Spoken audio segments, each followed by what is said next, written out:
인스트루먼트 베리어블, 도구 변수가 인과추론하는 원리에 대해서 더 깊이 이해하기 위해서는 이 로컬 에버리지 트리트먼트 이펙트, 레이트의 개념에 대해서 얘기하지 않을 수 없는데, 지금까지 이 인도네이티 문제를 해결하는 통계적인 수단으로서 도구 변수의 역할에 대해서 설명을 드렸어요.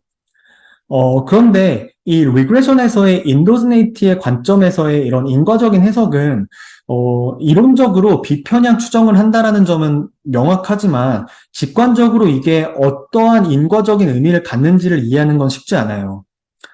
사실 이게 우리가 이제 포텐셜 아웃컴 프레임워크를 도입했던 가장 큰 이유기도 했는데 이 포텐셜 아웃컴 프레임워크에 기반해서 우리는 보다 분명하게 코잘 이펙트에 대해서 특히 카운터 팩추얼 관점에서 우리는 정의할 수 있었죠. 그리고 지금까지 다뤘었던 이런 무작위 실험이나 아니면 준실험 방법론들은 모두 이 포텐셜 아웃컴 프레임워크에 기반을 하고 있었어요. 그런데 과연 이 도구 변수 방법론은 이 포텐셜 아웃컴 프레임워크와 어떤 연관성이 있는 걸까요? 이 도구 변수를 통해 추정한 결과가 단순히 편향이 없다라는 어떤 통계적인 추론을 넘어서 현실에서 어떠한 인과적인 효과를 추정하고 있는 건지에 대해서 우리는 어떻게 알 수 있을까요?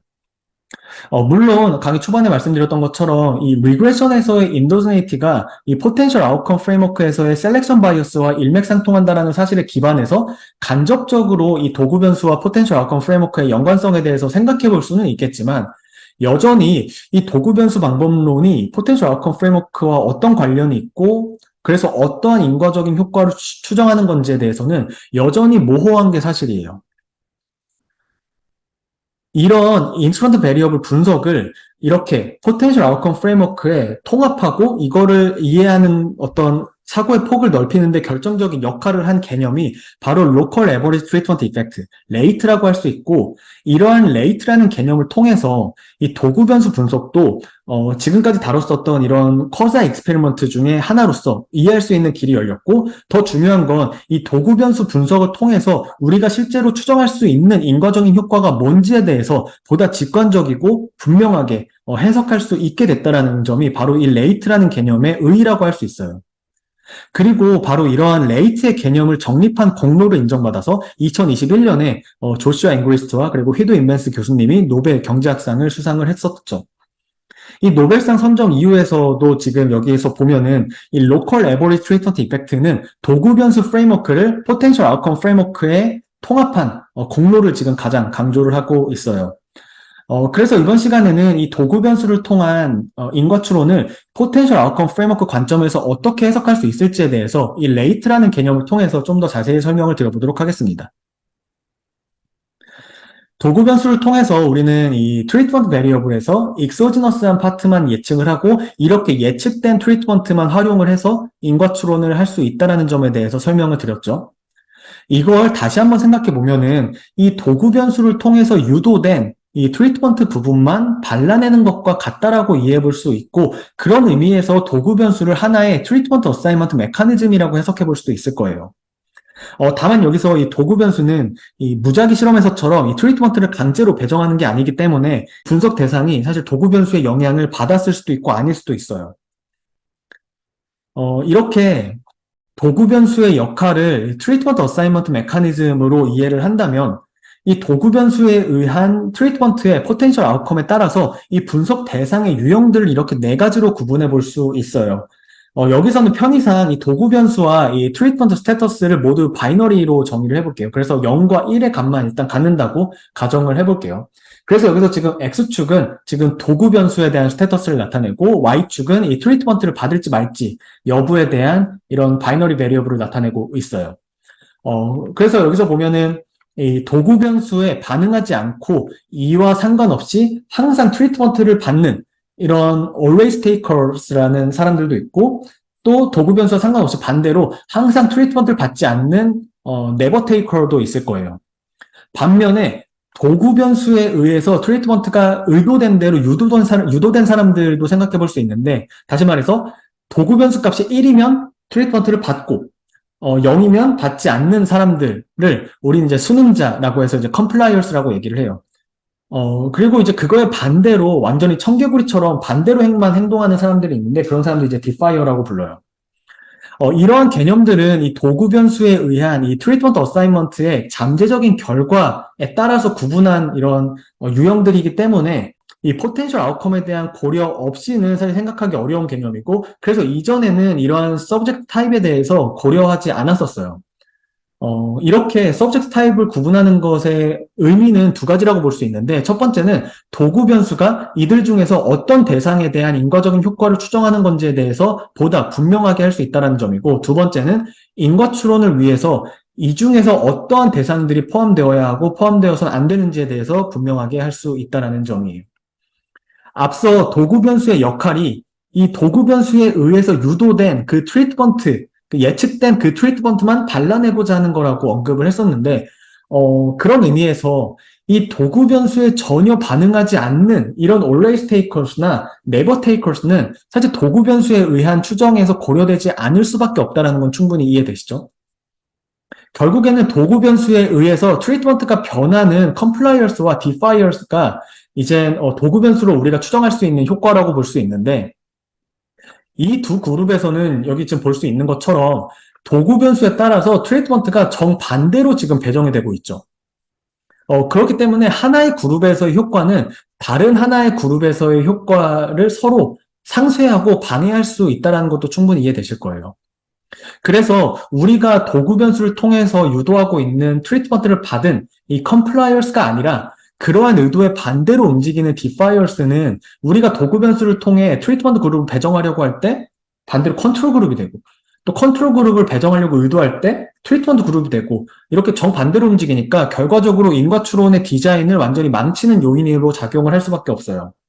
그래서 이렇게 도구 변수가 트리트먼트 어사인먼트 메커니즘으로 해석되기 위해서는 이러한 디파이어스가 없어야 된다는 가정이 필요하고, 이러한 가정을 모노토니시티라고 불러요.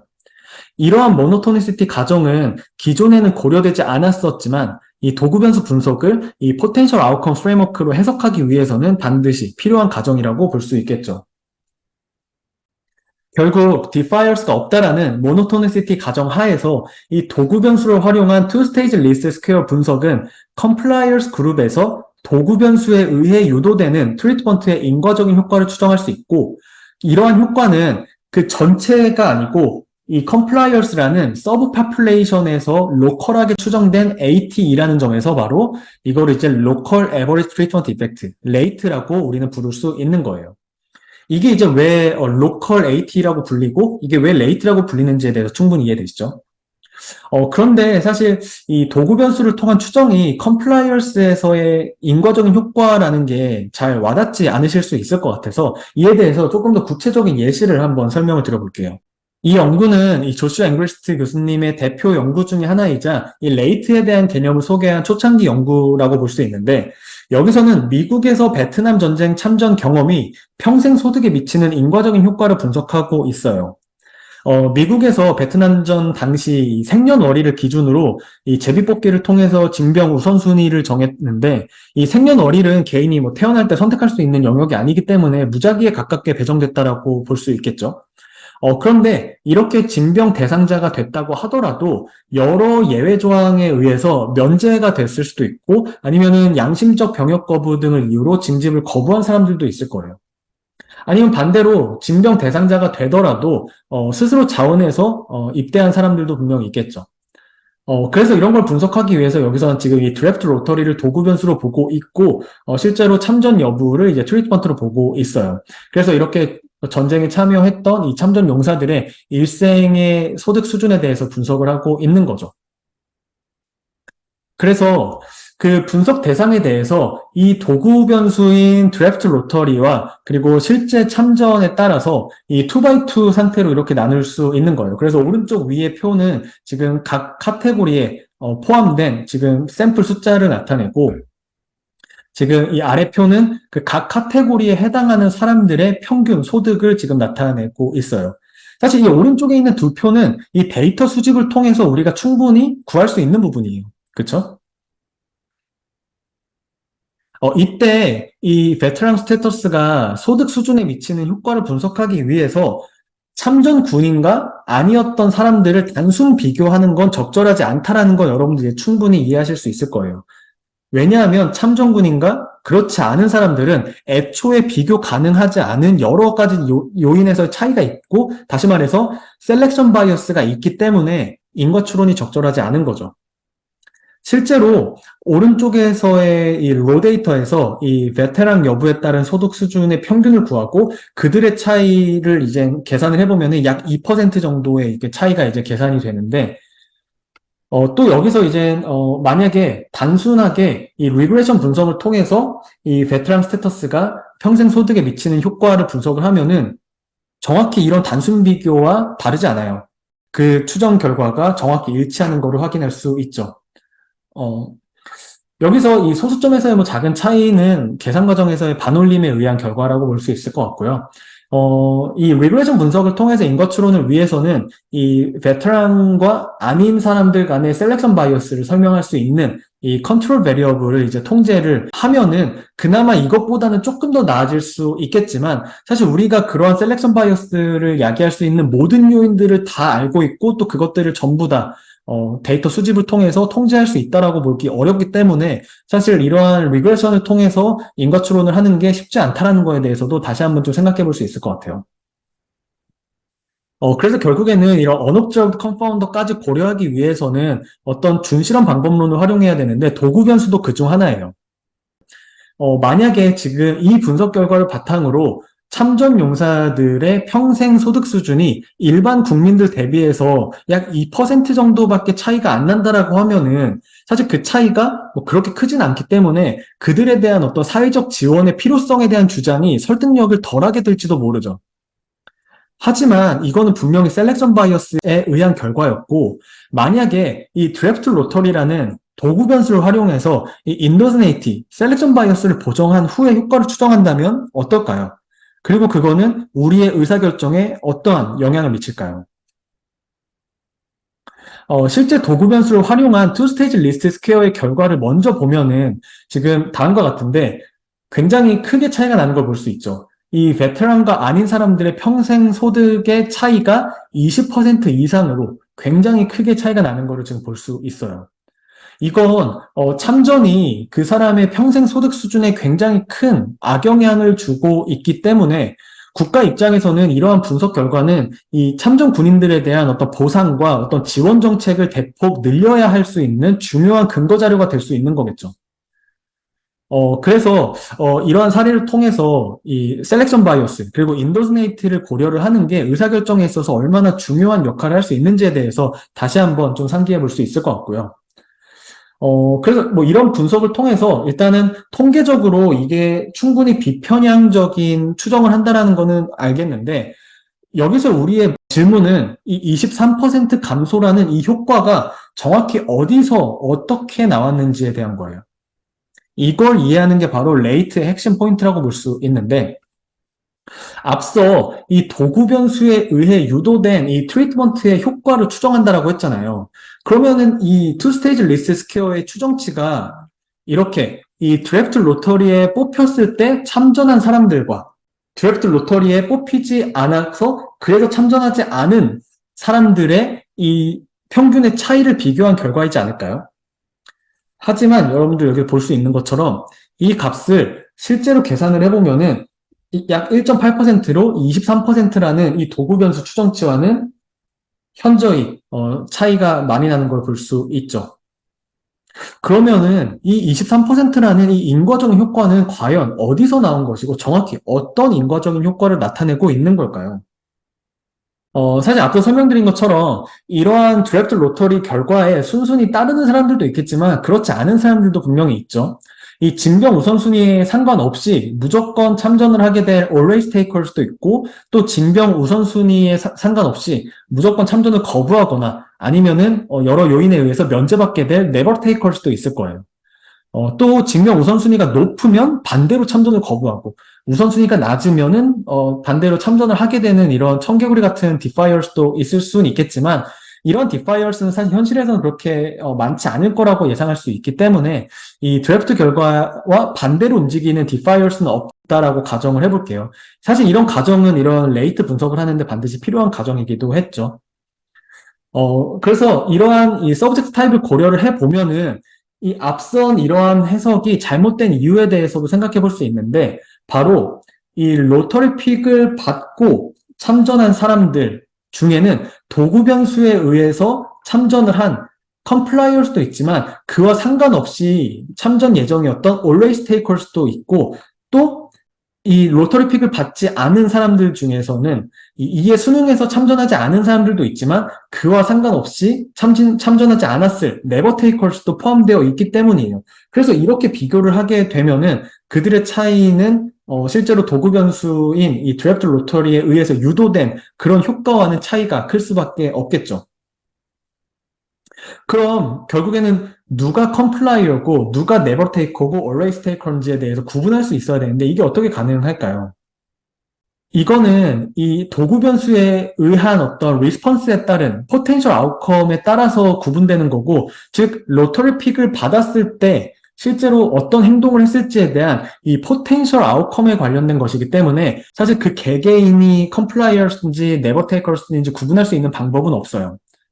하지만 이 디파이어스가 없다라는 가정 하에서는 각 카테고리에 속한 숫자 샘플의 그 비율 정도는 우리는 충분히 계산을 해볼 수가 있는데, 이 도구 변수가 이 아이덴티케이션 어썸션을 만족하고 그래서 충분히 랜덤에 가깝다라고 한다면은 이 G가 0일 때와 이 G가 1일 때 이 컴플라이어스와 네버 테이커스, always takers의 비율이 동일하다라고 우리는 충분히 가정할 수 있을 거예요.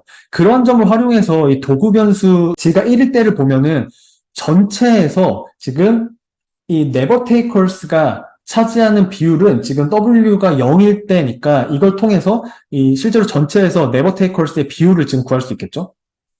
마찬가지로 G가 0일 때 사람들은 W가 1일 때 always takers밖에 없으니까 이를 통해서 전체 집단에서 always takers가 몇 퍼센트가 있는지 그 비율을 구할 수 있을 거예요. 그리고 이 두 그룹을 제외한 나머지가 모두 컴플라이어스가 되겠죠. 왜냐하면 디파이어스는 없다라는 이거는 가정을 했으니까요. 모노토니시티 가정이죠, 이게. 그래서 지금 오른쪽에 있는 로 데이터를 가지고 직접 계산을 해보면은 이 다음과 같이 지금 구할 수 있고, 결론적으로 지금 현재 분석하고 있는 샘플에서는 약 12%의 사람들이 이 드래프트 로터리의 수능에서 전쟁에 참전했던 사람들이었어요.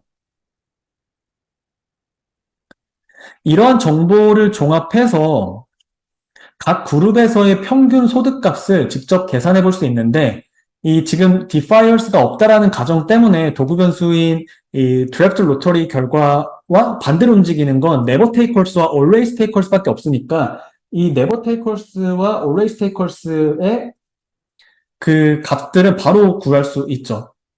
이 도구 변수와 동일하게 움직였던 샘플들은 지금 다음과 같은 비율로 이렇게 이 컴플라이어스와 네버 테이커스의 비율도 우리 구할 수 있고 또 컴플라이어스와 always 테이커스도 구할 수 있죠.